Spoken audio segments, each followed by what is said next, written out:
KMSTV 시청자 여러분 안녕하십니까? 팩트만을 보도하는 뉴스룸 앵커 유나입니다. 오늘은 경기도 남양주시의 행정 문제를 지적하는 제보 내용을 팩트로 잡았습니다.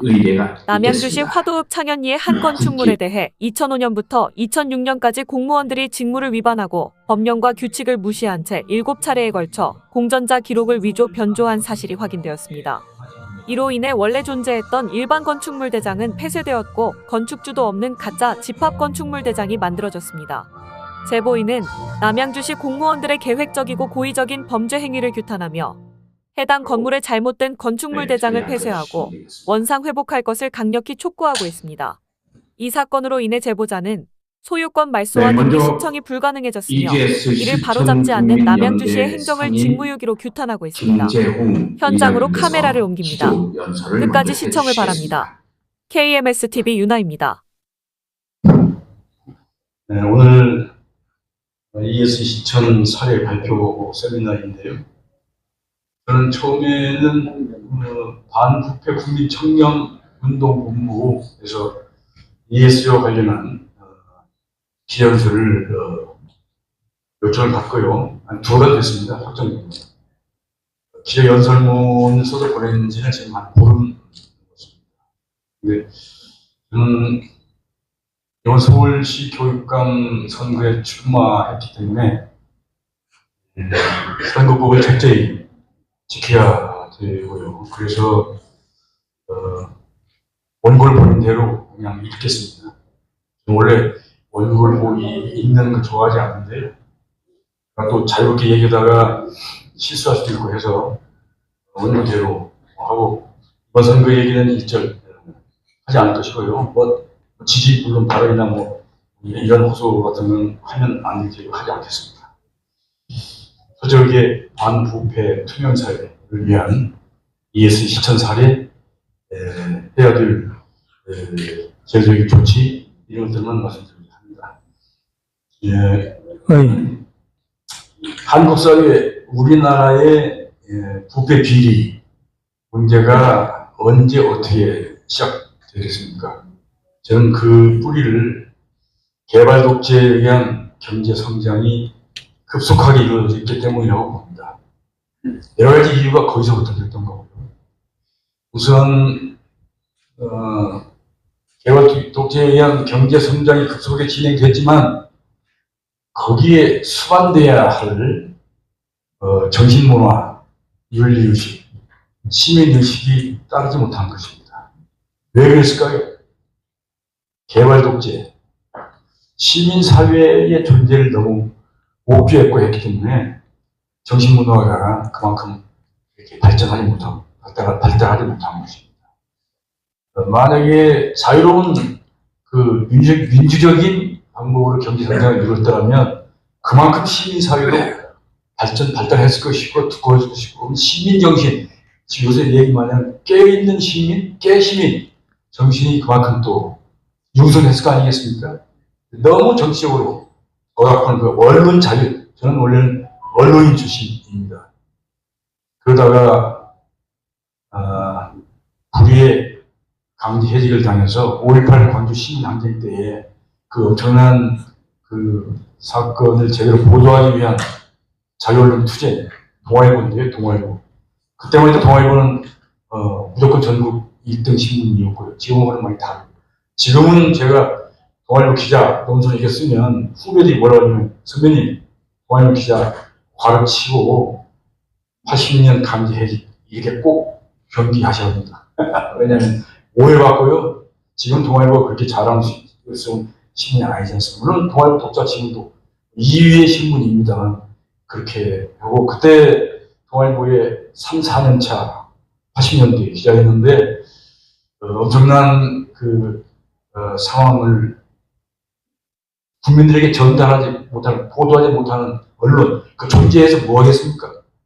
우선은 당시 계엄사의 사전 검열을 거부하고 투쟁하다가 그것도 안 통해서 회사 내부에서는 제작하고 이따위 신문 만들면 뭐하냐, 차라리 제작하지 말자 하는 투쟁을 벌이다가 그것이 뭐 80년에 강제 해직당해서 그대로 8년간 그냥 실직자 뭐 그 대신 공부는 했죠. 다른 거 할 일도 없고 해서 모교 서울대 정치학과에 가서 박사학위도 하고 그래서 제가 교육계에 발을 듣게 됐습니다만 그런 어려운 삶을 걸어서 이렇게 왔고 그래서 전개 그러니까 지금 말씀드린 건 왜 그러냐면 국회의원도 한번 했고 방송통신위 부위원장도 했고 그리고 이제 서울대 강사 경기대 서울 캠퍼스의 전임교수 14년 그리고 서울 지도자 총장 한양대학 특훈교수 이렇게 정치와 교육을 함께 양쪽으로 들여다보고 비교 평가는 아닙니다만 정치와 교육은 엄연히 직접으로 다르다고 생각하고요. 언론과도 그렇지만 대답할 기회가 있다는 말씀을 드리고 아까 말씀드린 우리 경제의 급속한 성장, 개발 독재의 성장 이것이 제 정치학의 전공이기도 합니다. 남북한 관계는 한국 정치학, 현대 정치사이기 때문에 말씀을 드리는 것인데 그래서 시민사회가 너무 억압된 구조 속에서 했기 때문에 이게 민주주의도 시민의식도 정신윤리도 급속한 경제성장을 따라가지 못했다고 봅니다. 그래서 문제가 생기고요. 두 번째는 개발 독재에 의한 경제성장 어떻게 이루어진 것이었습니까? 개발 독재이기 때문에 개발 독재는 어떤 것입니까? 정권이 투자 선택권을 갖는 것입니다. 투자 선택권 어떤 투자 선택? 하나는 어떤 기업에게 국민들이 열심히 저축해서 만들어진 내자, 은행이 들어있는 그 자본 내자. 그 다음에 해외 차관은 국가 신도와 우리 국민들이 열심히 일한다 하는 그 믿음을 보고 국제금융기관이 주는 해외 차관, 장기 저리 차관, 이자가 싼 거. 그걸 정부가 어떤 기업에게 주느냐, 여신을 주느냐 하는 것이 중요한 특혜이고 이권 아니겠습니까? 왜냐하면 장기 저리니까. 또는 어떤 지역에 전략적인 이른바 투자를 하느냐 하는 것입니다. 개발 독재의 특성이 그것입니다. 특혜와 특권 얘는 반드시 부패 비리가 뒷다리가 되어 있죠. 왜? 특혜 특권을 받는 사람들이 또는 받으려고 하는 사람들이 그 권한을 준, 그 권력을 준 정치권에 통치권자에게 바치는 거죠. 바쳐요. 차떼기 정치자금 비리도 있어야 됩니까? 차떼기. 저도 정치권에 잠시 국회의원 한번 한 사람은 정말 부끄러워 수치스러워요. 그래서 국회의원, 정치에 대한 국민들의 불신이 이렇게 뿌리게 된 것입니다. 그런 것들이 우리 부끄러운 부패 비리의 근원이다 생각하고요. 그래서 저는 그 부패 비리의 좋지 않은 주체들, 힘을 가진 권력을 가진 정치인, 정치권, 구체적으로는 인허가권을 가진 관료, 그리고 또 하나는 돈을 갖고 이권을 따려하고 특혜를 받으려는 기업인, 이 세 영역 3자가 부패 비리의 주체이지요. 이걸 잘 감시하고 막아야 합니다. 그 부패 비리의 실태를 범주화하고 그 실태들에 대해서 구체적으로 감시하고 방지하는 그 시스템을 만들어야 된다. 그래야 방지하게 하는 것입니다. 우리 이 투명성, 트랜스페런시, 부패 방지의 척도입니다. 국제기구가 조사할 때마다 한국의 그 투명성은 어느 정도 수준이겠습니까? 대충 말씀드리면 OECD 회원국 38개국 중에서 꼴찌 수준입니다. 경제는 세계 10대 경제 대국, 수출 1위, 여러 가지로 봐서 무슨 10위권의 경제 대국이라고 그러지만 부패, 이 투명성에 있어서는 부끄러운 수준이고요. 그런데 이 부패 문제는 아까 말씀드린 그 범주화를 조금 더 말씀드리면 그런 기업인들이 정치 권력에 갖다 바치는 돈이 있고요. 하나는 통치 자금입니다. 개발 독재자, 정권 수장, 대통령이 기업인들한테 돈을 받아서 그걸 어디다 쓰겠습니까? 통치 자금을. 공작 정치 하느라고 야당 당소 총재들하고 여야 연수회담 이렇게 해요. 대표적인 그 형태 말씀드리면 이른바 독대. 예를 들면 박정희, 전두환과 야당 정치인 독대를 하고 나면 꼭 뒷말이 생깁니다. 왜? 돈을 주니까요. 촌지를 벗어나는 엄청난 돈을 주는 것입니다. 그것이 대통령 통치 자금이라고 했고, 그 통치 자금을 어떻게 조성해? 아까 말씀드린 특혜를 받은 기업들을 갖다 바치는 것입니다. 기업인들이 청와대를 방문해요, 한 번씩. 방문할 때 그냥 갑니까? 돈 싸고 가고 그런 것이죠. 왜 통치 자금 조성 과정의 비리가 문제이고요. 기업 간에는 대기업이 옛날에는 하청업체였죠. 요새는 하청업체란 말 쓰면 안 됩니다. 공급망, 최소한 협력업체죠. 그 협력업체들이 공급망 그 기업들이 대기업의 공사를 수주받기 위해서 그것도 이 큰 일권이고 사업권이기 때문에 대기업에 바치는 것이죠. 그 기업 간의 비리가 그런 것이고. 또 하나 정치권의 부패 비리 중에 참 문제는 선거 과정에 그 돈을 주고받고 하는 것이죠. 선거 과정에서 여러분들 많이 관측하십니다. 선거 구도를 자신에게 유리하게 만들기 위해서 상대 후보를 사퇴시키기 위해서 돈을 주는 거죠. 그걸 연합하는 것입니다. 연합이 아니고 야합이라고 많이 비판을 해요. 저도 정치부 시작할 때 단일화 통합을 잘못하면 야합니다. 후보 단일화 과정에서도 그런 일들이 비일비재하다고는 않지만 있어서 문제가 많았고요. 그런 선거 과정, 후보 연합이나 단일화 과정 전후해서 돈을 주고받고 하는 이 매수 행위는 선거 무용론을 불러일으킨 거죠. 선거 무용론. 금권 정치를 넘어서서 그 선거 무용론은 민주주의 위해 행위입니다. 민주주의에 대한 회의를 확산시키는 것입니다. 그런 정치권의 부패는 정말 막지 않으면 민주주의 자체가 위기에 빠집니다.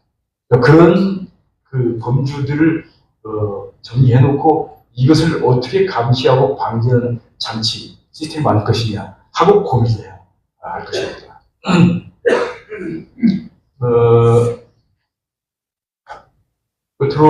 거의 끝으로 이런 그 부패 비리를 방지하기 위한 실천 사항이 있는데요.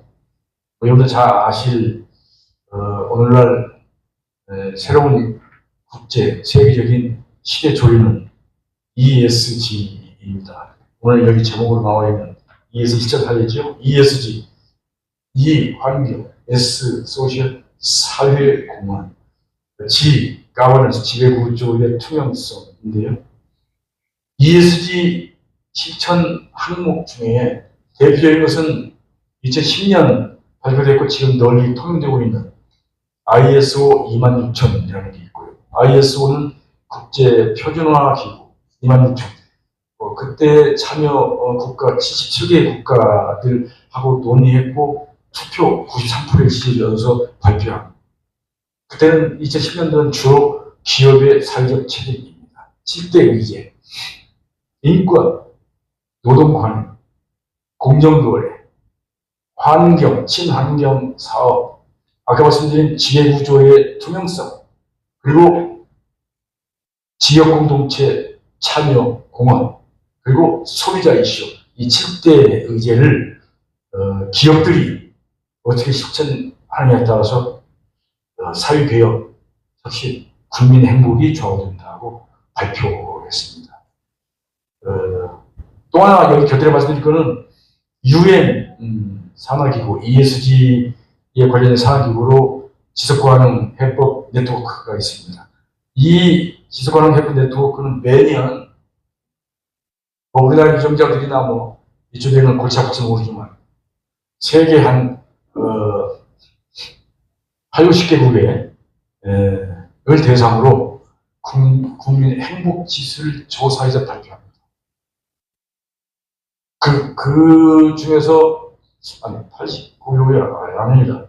140여 개국, 140여 개국의, 그 국가들의, 국민들의 행복지수 조사에 발표합니다.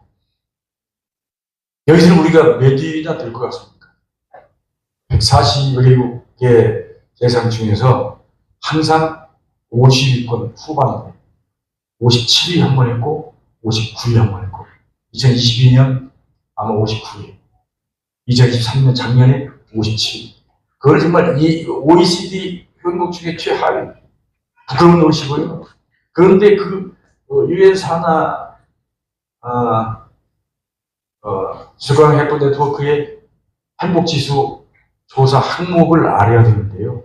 이것이 ESG 실천 사항과 똑같다는 것이, 정말 똑같지는 않지만 겹치고 많이 연결된다는 것이죠. 그 행복지수 조사 내용은 하나는 어떻게 해야 그 나라의 국민이 행복하냐는 것이죠. 사회적 신뢰입니다. 상부상조의 정신이 있어야 됩니다. 너그러운 관용이고요.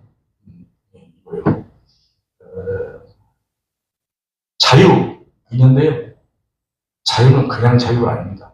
자유는 17세기부터 정치 사상사에 나오는 자유인데 그냥 자유가 아니고요. 선택의 자유. 여러 가지 경우의 수, 선택지를 놓고 그 중에서 선택할 수 있는 자유여야 의미가 있는 것이고요. 그냥 자유가 중요하다. 외쳐봤자 그건 아무 소용이 없어요.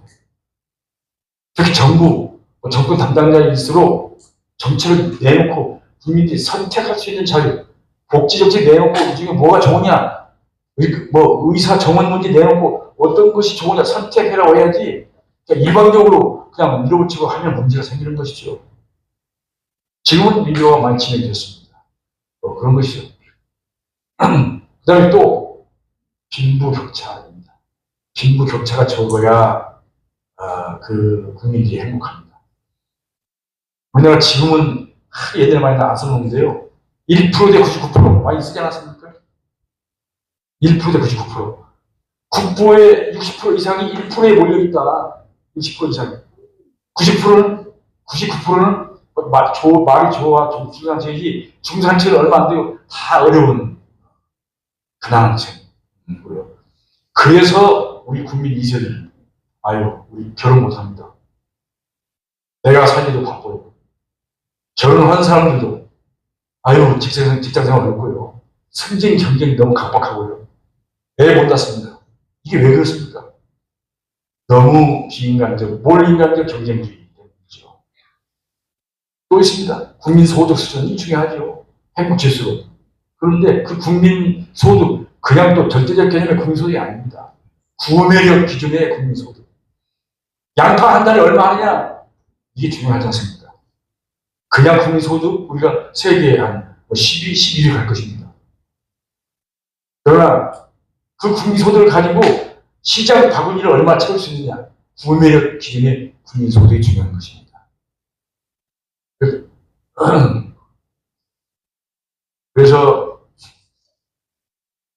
우리는 이 유엔의 행복지수, 국민의 행복지수를 증진시키기 위해서도 거기에 맞는 정책과 국민 의식을 장착시켜야 될 것이고요.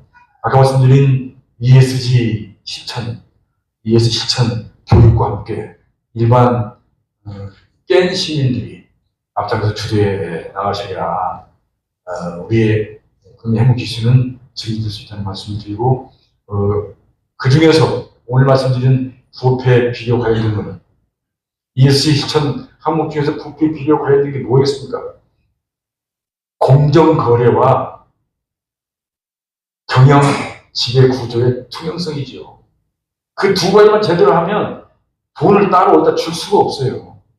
기업 간에 돈을 주고 하는 거, 중소기업, 작은 업체들이 대기업 돈 바치는 거, 이거 공정거래 관계 확인 못하는 거고요. 가버넌스, 경영 지배 구조의 투명성을 확립하면, 그러면 기업이 정치 권력이 어디 돈 갖다 받을 수 없지. 왜? 기업 돈을 갖다 바쳐야 되는데 기업 내부의 경영 지배구조가 투명하면 그거 다 이사회에 보고해야 되고 주주총회에 보고해야 되고 그걸 어떻게 하겠습니까? 특히 부비에 관련된 ESG 실천 항목은 하나는 공정거래, 다른 하나는 가버넌스, 지배구조의 투명화입니다. 이런 것들을 제대로 실천함으로써 저는 우리 부패 비리 문제는 대부분 해소할 수 있다고 믿습니다. 어제 기조적으로 마치겠습니다. 감사합니다.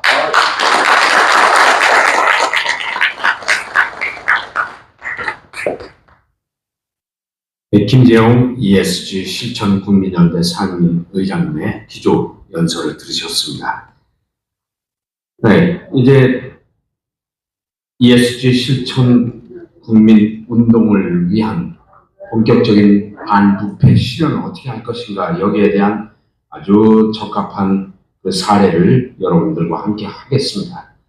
네, 여러분이 가지고 계시는 이 책자에 보면 맨 첫 페이지에 나와 있는 아주 충격적인 것이 있습니다. 저는 굉장히 충격적으로 받아들였는데요. 내 건물을 강탈당했습니다. 등기소 공무원이 결탁을 해서 전산을 조작해서 진짜 건축물 대장을 없애고 가짜 건축물 대장을 만들어 내 건물을 강탈했다는 겁니다.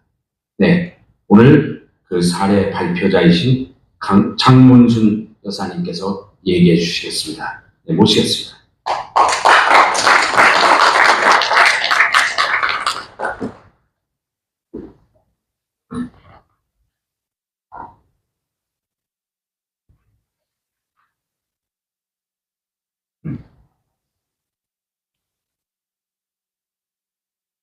안녕하세요. 장문순 사례 발표자입니다. 먼저 바쁘신 가운데도 참석해주신 기자님들과 피해자 여러분 그리고 대변인 여러분께 깊은 감사를 드립니다. 부패 피해자들을 대신해서 발표를 할 수 있도록 발표에 소중한 자리를 마련해 주신 이하경 국회 부회장님과 반부패 청년 국민운동본부 선정인 위원장님, 김필용 이사장님께 감사를 드립니다. 김재용 ESG 실천 국민연대 상임의장님의 기조연설은 큰 울림으로 다가왔습니다. 우리 사회가 오늘의 행사를 통하여 맑고 투명한 사회가 되기를 소망합니다. 그럼 사례 발표를 시작하겠습니다. 제가 부패 방지를 위한 사례 발표를 하게 된 것은 사인과 사인 간의 재산 피해를 호소하는 것이 아닙니다. 이 사례 발표는 공무원들의 위법이 아닌 범법에 대한 것을 사례 발표 드리는 것입니다. 이번 사건은 강압과 폭행에 의한 부동산 강취와 부패 공무원들과 연합하여 무효등기의 악용을 위한 사전 공모와 사후 은폐를 위한 조직적인 공무원들의 심각한 공전자, 기록 조작과 동행사를 한 후 제가 민원을 제기할 때마다 공무원들의 범죄 행위가 양파 껍질처럼 드러나 많은 피해자가 생기고 있는데 즉시 바로잡지 않는 아무도 믿지 못한 기가 막힌 현실을 공익 제보 차원으로 사례 발표하는 것입니다.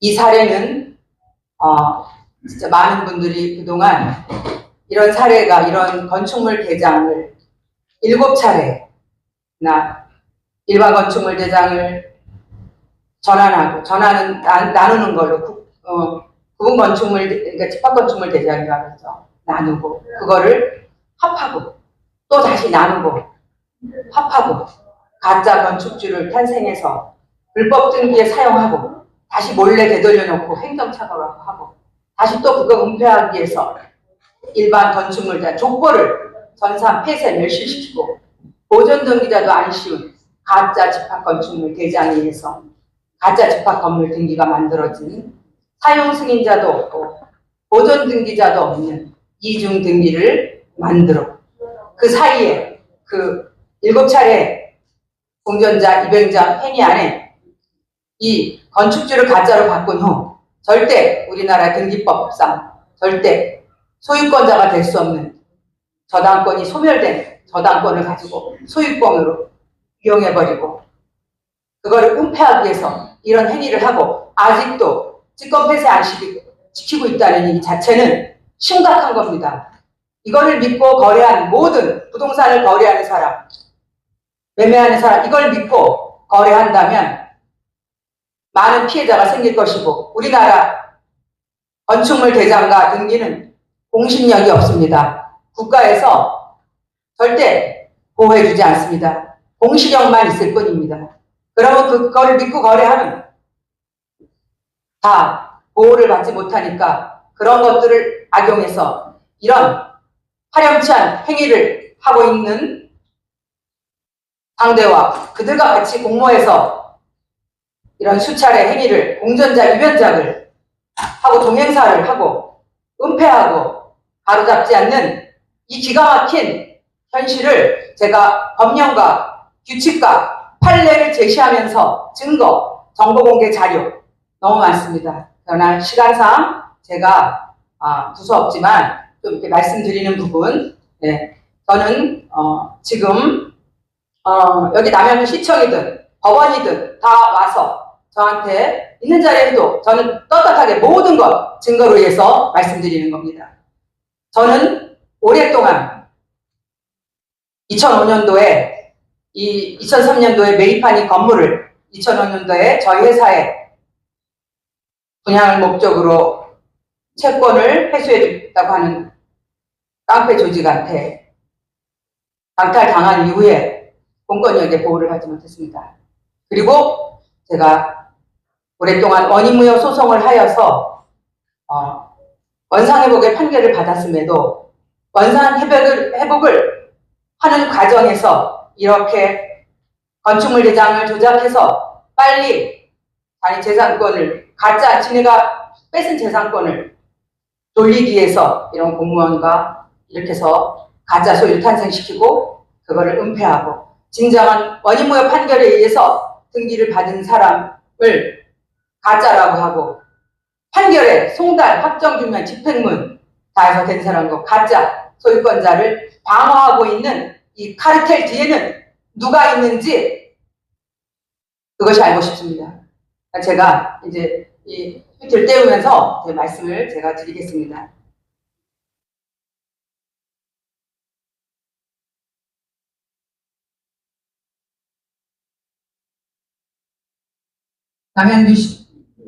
남양주시 공무원과 등기소 공무원들이 창현리 729번지의 건축물에 대하여 공무원 직무를 심각하게 위반하고 허가청으로서 지켜야 할 법령과 규칙을 모두 무시한 채 국가기능마저 심각하게 저해하고 국민에게 큰 피해를 끼치는 수준의 건축물 대장과 등기부의 기록을 10년 동안 16차례나 위변작하고 동행사였습니다. 더욱 충격적인 사실은 일부 공무원들이 조직적으로 범죄를 저지르며 등기상 절대 소유권자가 될 수 없는 사람을 소유권자로 둔갑시킨 후 그 범죄를 은폐하려고 보존 등기자를 전산상 폐쇄 멸실시켰습니다. 족벌의 조상을 없애버린 겁니다. 그들은 가짜 집합건축물 대장을 만들어 보존 등기자도 없는 가짜 집합건축물 대장을 만들어 이를 기반으로 가짜 집합건축물 등기부 등본을 작성하였으며 이 가짜 집합건축물 등기부 등본의 다형이 건축주가 없으니까 보존 등기자가 없습니다. 소유권 보존 등기자가 없으면 등기부가 개설될 수 없습니다. 그리고 집합건물, 일반 건물을 집합건물로 전환하기 위해서는 반드시 허가, 사용승인, 용도 변경 절차를 위한 법령 검토를 먼저 해야 됩니다. 법령 검토에 29가지의 법령 검토를 한 후 이 건물이 집합건물로 전환할 수 있는지, 주차장이 진짜 전환되는 거로 17개로 전환할 수 있는지, 소방법은 어떻게 되는지, 주차장은 어떻게 되는지 모든 것, 조경까지 다 해서 안 되면 해줄 수가 없는 겁니다. 근데 이거를 그냥 무단으로 아무 거치지 않았는데 건축물 대장을 2005년 3월 29일 첫 번째 54개로 전환해 주었습니다. 그러면 집합 건물로 되려면 토지가 분필돼야 됩니다. 여러분이 살고 있는 아파트에 대지가 따로 있다면 어떻게 되겠습니까? 대지 사용권에 분필 등기를 해서 대지 사용권에 의한 대지권이 씌워지는 겁니다. 근데 이 건물은 보존 등기자가 없으니까 분필 등기도 안 됐으니까 대지 사용권이 만들어질 수 없으며 도저히 대지권이 만들어질 수 없는 겁니다. 이런 행위를 하고 그 다음에 등기부 등본은 전환되지 않고 일반 등기부 등본이었습니다. 그러면 이런 걸 갖고 여러분들이 부동산을 거래한다면 이걸 믿고 거래한 사람은 절대 등기소에서 각하해야 됩니다. 건축물 대장은 집합으로 나눠져 있고 등기는 일반이면 어떻게 불일치해서 전혀 안 되는 겁니다. 근데도 남양주 등기소는 근저당을 해주다가 2007년 10월 30일 이 집합건축물 대장을 나눈 거를 서류상 합합니다. 종이접기 쉽게 하는 것도 아니고 허가, 용도 변경 절차 하나도 없이 경제벽을 없앤 것처럼 합병을 해버립니다. 서류만 갖고 그 절차도 등기상 합병에 제한 사유가 있으면 절대 합병할 수 없습니다. 제한 사유라는 것은 가압류, 가처분, 예고등기, 경매가 개시되고 있으면 절대 합병할 수 없습니다. 소유권자들이 그 기존에 있는 소유권자들이 권리의 제한을 받기 때문입니다. 그러면 어떻게 해야 됩니까? 절대 합병하면 당연무효라고 합니다. 당연무효는 법률이 맨 처음부터 이뤄지지 않는 게 당연무효입니다. 2007년 10월 30일 당연무효를 한 이후에 또 건축주를 주식회사 건축주를 이 건물을 지은 건축주 기밀 내에서 저한테 강탈해간 주식회사 소유랜드로 건축주를 바꾼 이후에 그거를 가지고 2008년 3월 4일 날 저당권자가 절대 소유권 할 수 없음에도 저당권자를 아무 절차도 없이 소유권자, 현 소유자 앞으로 소유권을 적극 완료해 주었습니다. 지금은 제가 여기에 자료로 PPT를 띄우지 못하지만 그 소유권 한 자료가 저한테 다 있습니다. 그거를 부동산 등기법 29조 2호를 위반한 것입니다. 부동산 등기법 29조 2호는 절대 재판을 하지 않습니다. 등기관이 발견하는 즉시 직권 말소해야 된다고 대법원 등기법에 나와 있고 예규에 나와 있고 다 있습니다. 우리나라 등기는 관할 위반이나 사건이 등기할 것이 아닌 등기를 했을 때는 이거는 혼란을 야기하기 때문에 등기관이 발견하는 듯이 직권 말소해야 된다라고 하는 등기를 완료해줬습니다. 그리고 이따가 증거를 제가 사례를 하겠지만 거기에 숨은 것도 많이 있지만 제가 말씀드리겠습니다. 그리고 나서 3월 4일 날 소유권 등기를 완료하고 세탁을 또 한 거죠. 이제 이 일반 건물을 없애버리려고 마치 이 건물을 2003년부터 지금까지 건재하게 있는 건물을 전산, 멸실, 폐쇄시키게 한 작업을 합니다. 공무원들이. 그래가지고 2009년 1월에 건축물 대장 제작성을 합니다. 제작성으로 건축물 대장을 또 45개로 만들었습니다. 45개로 만든 후에 또 한 달 만에 2009년 2월에 57개로 또 나눕니다. 이거는 건축법을 아는 분들은 다 아시겠지만 웃기는 코미디입니다. 57개로 만든 그 과정에 아까 말씀드린 대로 맨 처음 2005년도에 집합 건물을 전환한 것처럼 또 인허가, 사용 승인, 용도 변경 절차 없이 이 과정을 다 한 겁니다. 그래 놓고서는 다시 또 2009년 10월 30일 날 집합 건축물 대장을 또 한 차례 합해서 16개로 만들어 버립니다. 그래서 이 16개로 만든 집합 건축물 대장 합병이 SBI저축은행에서 소송을 합니다. 일치하지 않으니까 돌려놓으라. 남양주시를 상대로 하니까 남양주시가 맨 처음에는 거부를 하니까 행정심판에서 행정소송을 하여 당연무효로 남양주시를 SBI저축은행이 승소하였습니다. SBI저축은행이 승소하고도 왜 이 경매를 이 물건을 경매로 집어넣지 않고 부실 채권으로 했을까요? 그 SBI저축은행을 상대한 법무법인에서 정상적인 법무법인이니까 그 앞전에 2007년 10월 30일 합병이 무효라는 것을 알고 그냥 업무를 포기한 겁니다. 근저당을 회수할 수 없다는 것을 알고 있는 것입니다. 그래서 제가 등기를 제가 원인무효 소송을 2010년에 예고등기 가처분을 한 후에 2012년에 원상회복 판결을 받고 2015년에 15년 말에 등기 신청 접수를 했습니다. 근데 건축물 대장이 이렇게 부합하지 않으니까 각하가 됐죠. 그러면서 저는 그때부터 이게 있을 수 없는 일이구나 하면서 남양주시를 상대로 등기소를 상대로 민원을 제기하기 시작한 겁니다. 이 민원을 제기하는 과정에서 2019년에 지금까지 이렇게 지금 말씀드린 걸 해왔던 거를 말씀드리면 이렇게 가짜 집합 건축물 대장을 만들어서 가짜 집합 등기를 만든 다음에 이거 좀 밑으로 이거 더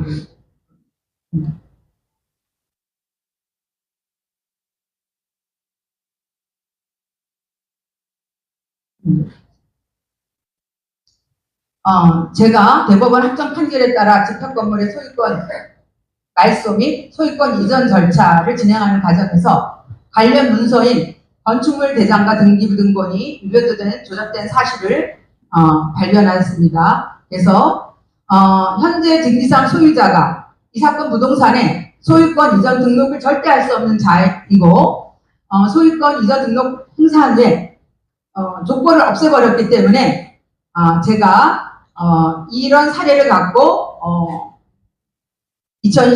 작년 8월에 용산 대통령실에 제보를 했습니다. 제보를 한 내용에 의해서 대검찰청에 이게 이제 내려갔고 대검찰청에서 남양주지청으로 배당이 됐습니다. 근데 그때 제가 대통령실에 제안했을 때 2009년까지만의 공전자 입연작에 대해서 제보를 했어요. 그랬더니 남양주지청에서는 한 달을 갖고 있다가 공전자 입연작에 대한 공소시효가 2009년까지다.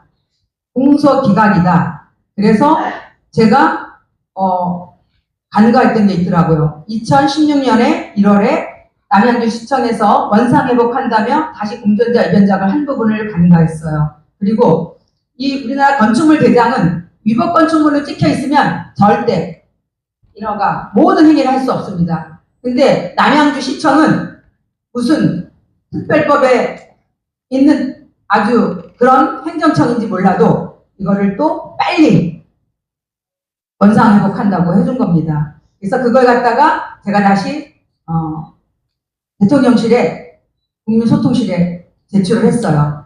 이제 검찰에서는 그거를 다시 대검에다 집어넣으라 그랬는데 저는 다시 대통령실에 해가지고 국무총리실을 거쳐서 감사원에 배당이 됐습니다. 수원감시센터에 배당이 돼가지고 제가 그 감사원 주무관한테 통화를 했더니 현장을 가서 보고 남양주시청으로 보내야 될지 경기북부도청으로 보내야 될지는 봐야 되겠다. 그러면서 현장을 다녀온 후에 저한테 말씀하길 이거는 남양주에 보낼 일이 아니다. 경기북부도청으로 보내서 크게 조사시키겠다. 그렇게 했어요. 그래서 저는 경기북부도청에 배당되자마자 제가 그분하고 전화를 통화해서 언제 가겠다. 그랬더니 그러면 자기가 현장을 다녀오겠다. 3, 4일 후에 와라. 그래서 제가 갔어요. 미팅을 한 2시간 했습니다. 2시간 하는 과정에서 쭉 이제 설명을 했죠. 그랬더니 진짜 많이 수긍하는 부분도 있었죠. 그래서 추가 자료가 더 있으면 이메일 번호를 알려주면서 저한테 더 추가 자료를 넣으라 해서 제가 추가 자료를 넣었습니다. 그러고 나서 작년 구정 전이었어요. 구정 전에 제가 이제 경기북부도청 담당 주무관한테 전화를 했죠. 감사원한테 전화를 했죠. 어떻게 돼가십니까? 그랬더니 남양주시청에서 합당한 답을 안 주고 그래서 제 질의를 넣어놨다. 그러면 제가 구정이 지난 후에 바로 연락드리겠습니다. 그리고 이제 구정이 지난 다음에 연락을 드렸어요. 구정이 지난 다음에 연락을 드렸더니 그 새로운 주무관이 바뀐 분이 담당이 장기 휴직에 들어갔대요.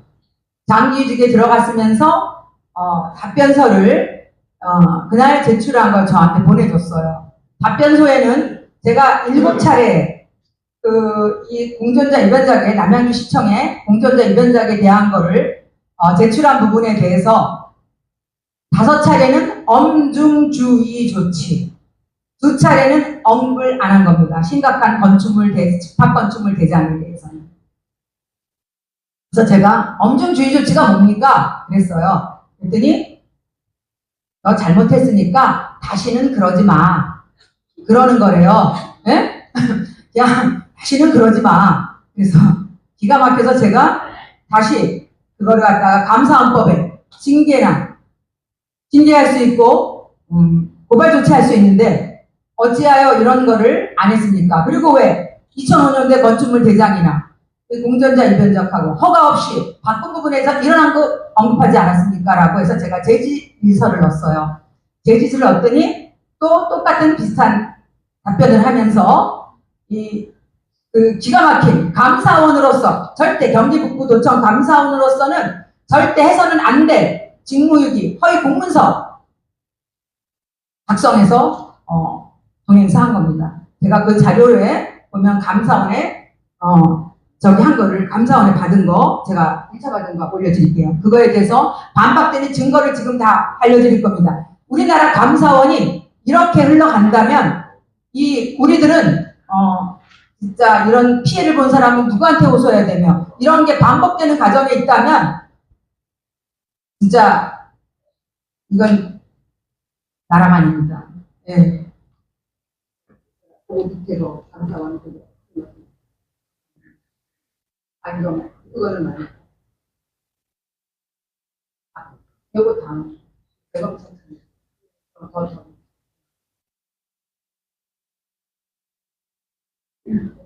책자에 있는 다 내용입니다.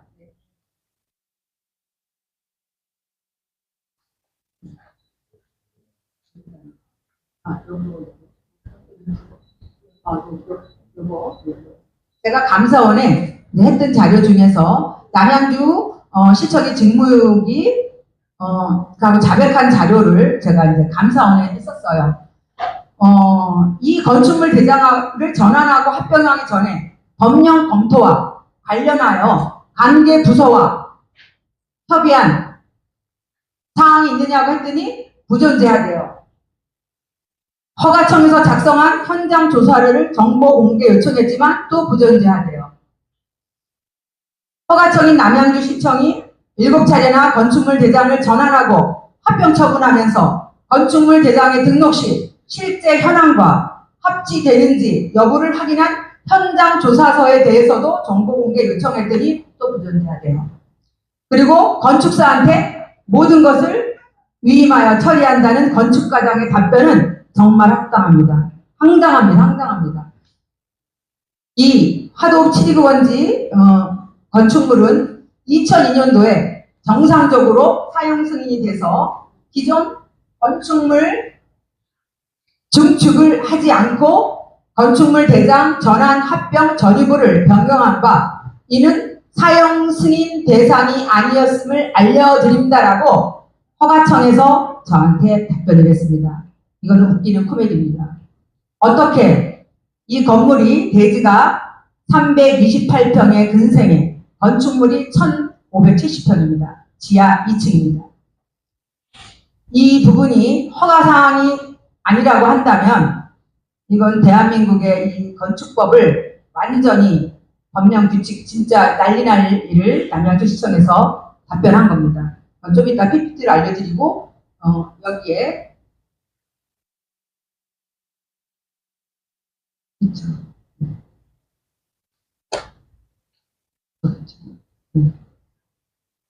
이게 감사원의 1차 답변입니다. 네, 조금. 네. 제가 남양주 화덕 창현리 729번지 건축물 대장이 수차례 입연조되어 있으므로 조사가 필요하며 입연조된 건축물 대장에 대한 원상복구 요청에 관한 것으로 판단됩니다. 하면서 2005년도 전환한 거에 대해서는 전혀 언급을 안 하고 2007년 10월 30일 이제 합병 이제 무효인데 이 부분에 대해서 제출된 등기부 등본이 이것도 16조에 따라가 아니라 15조입니다. 건축물 대장 15조인데 16조로 이렇게 썼어요. 16조에 따라 제출된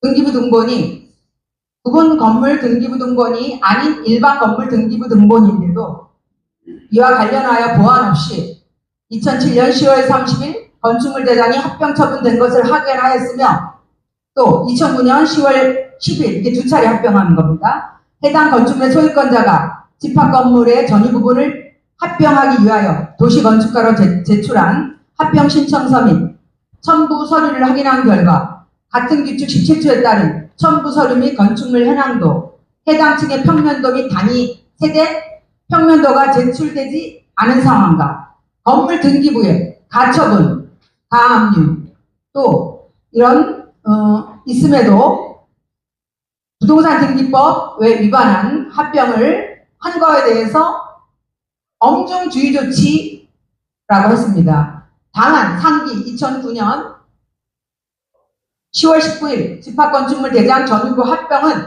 SBI 저축은행이 남양주시장을 상대로 한 행정소송 의정부 지방법원 2015 9화 153 판결에서 승소하여 2016년 2월 5일 남양주시 직권취소로 원상 회복된 것을 확인하였습니다. 그러고서는 2005년 3월 23일 1차 합병에 대한 것은 건축물 대장 전환 처분과 관련한 입법사항을 확인할 수가 없었습니다. 그랬습니다. 그리고 그냥 엄중주의치만 한다고 그랬습니다. 그러니까 제가 지금 말씀드린 대로 제가 말씀드리면 그리고 현재 건축물 대장과 집합건축물 현황이 잘못된 그거에 대해서 해당 건축물 입항사항에서 세부 현장 조사 후 건축법 등 관련 규정에 따라 행정처분 조치를 예정이라고 소명하였습니다. 진짜 말도 안 됩니다. 공전자 입연작 한 거는 고치고 시정하려고 안 하고 지금 그 현 소유자가 그거를 합판을 맞고 인허가도 없이 합판을 맞아서 경계법을 한 걸 갖고 그거를 위법하니까 너희들 시정 조치를 남양주 시청에서 당사자에게 한 것처럼 4인간의 살 짜고치는 고스톱을 한 겁니다. 아니 그거는 당연히 없어져야 하고 위법건축물도 그걸로 찍혀놓은 겁니다.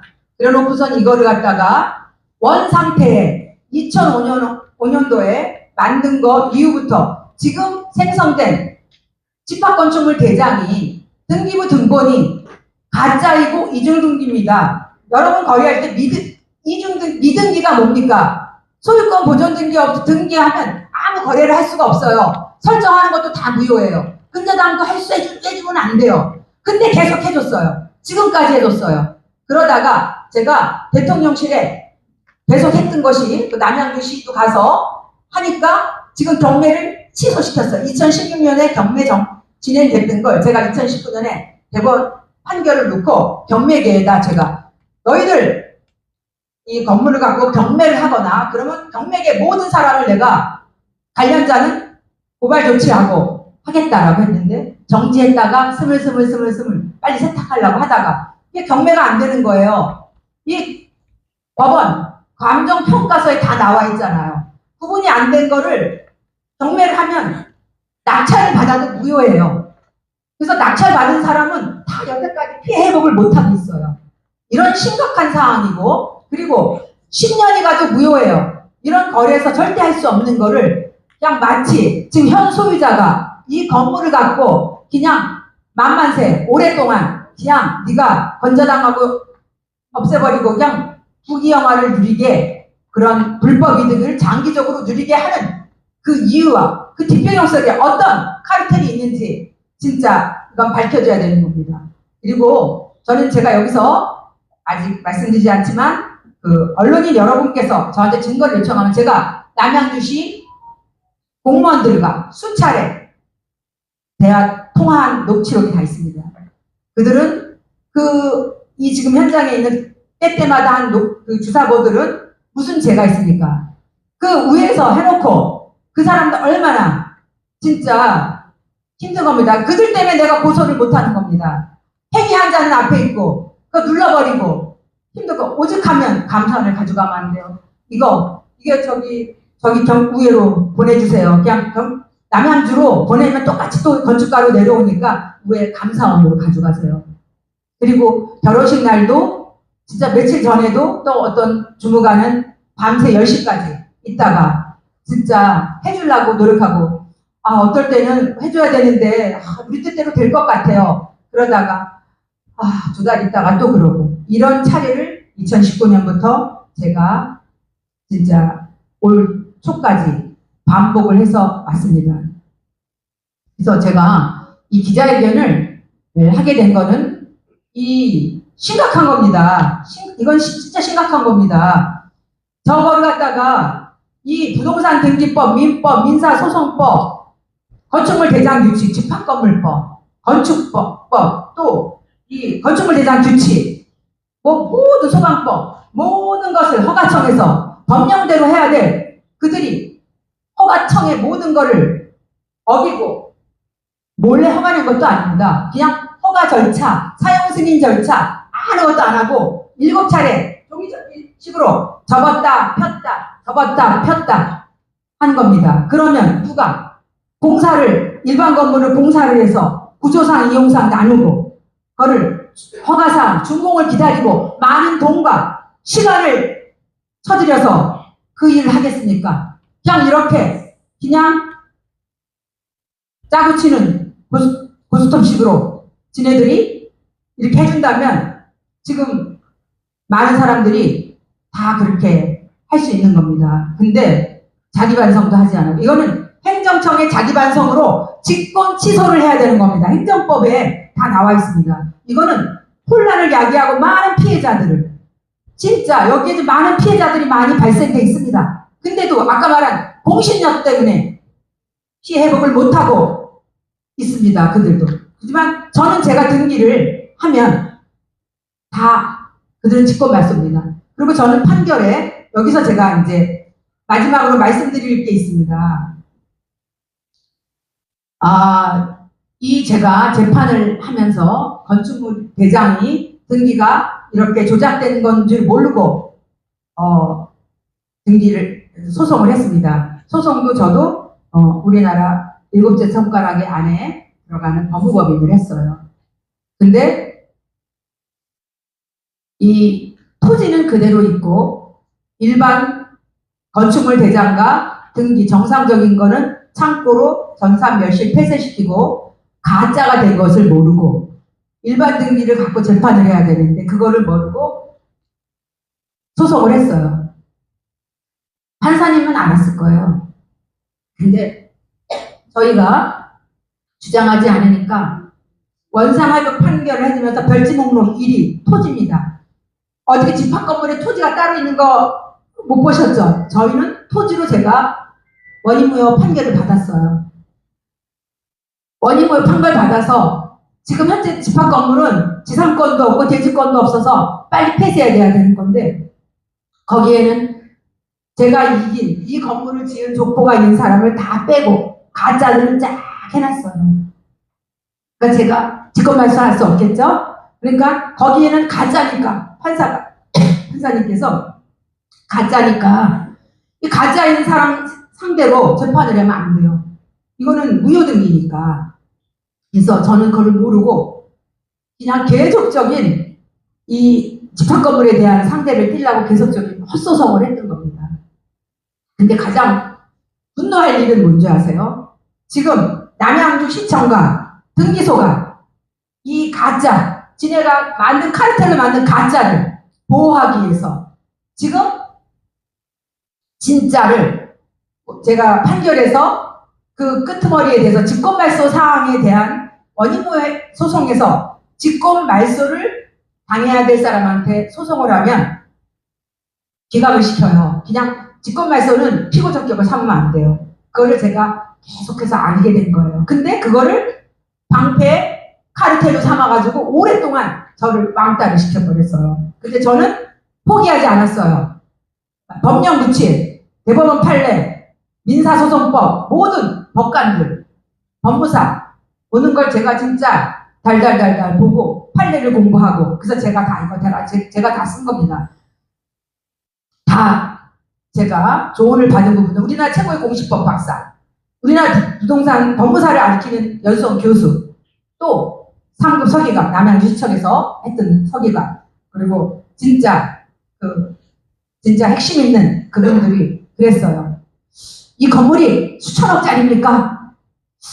혹시 이거 대통령백이에요. 어떻게 공무원들이 이렇게 건축가 공무원, 등기소 공무원이 조직적으로 이런 일을 할 수 있었는지 자기는 도저히 믿기지 않는다 라고 한 분이 있었어요. 많았어요. 하지만 그들은 나서지 못합니다. 왜냐하면 그들도 밥을 먹고 살아야 되잖아요. 그죠? 이게 무서운 카르텔입니다. 그래서 제가 지금 얼마 전에 남양주 부시장을 1시간에 면담을 했어요. 근데 이런 팩트를 다 알고 있음에도 왜 안 잡아주는지, 이거는 가짜를 갖고 이 가짜를 빨리 전산 폐쇄를 하고 일반 건물 등기를 빨리 살려야 돼요. 보존 등기 없고 사용 승인자 없는 건축물자가 등기가